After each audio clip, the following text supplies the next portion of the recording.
ഇപ്പോൾ കിട്ടിയ മറ്റൊരു സുപ്രധാന വാർത്തയിലേക്ക് കടക്കുകയാണ്. മലപ്പുറത്ത് വാഹനാപകടത്തിൽ ഒരു മരണം.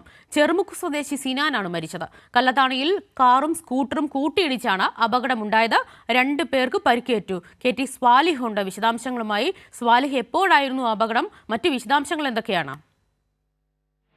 വിജയ്, ഇന്നലെ വൈകുന്നേരത്തോടെയാണ് ഈ അപകടം നടക്കുന്നത്. തിരൂരിന് സമീപം കല്ലത്താണിയിലാണ് കാറും സ്കൂട്ടറും കൂട്ടിയിടിച്ചത്.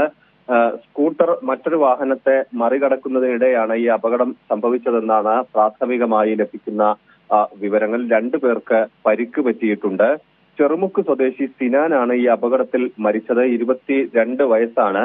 സിനാനാണ് സ്കൂട്ടർ ഓടിച്ചിരുന്നത്. ഗുരുതരമായി പരിക്കേറ്റിട്ടുണ്ട്. സഹയാത്രികനായ ചുള്ളിക്കുന്ന് സ്വദേശി മുബഷിറിന് ഇയാളെ തിരൂരിൽ ആശുപത്രിയിൽ കൊണ്ടുപോയി. അവിടെ നിന്ന് പിന്നീട് കോഴിക്കോട് മെഡിക്കൽ കോളേജ് ആശുപത്രിയിലേക്ക് മാറ്റിയിട്ടുണ്ട്.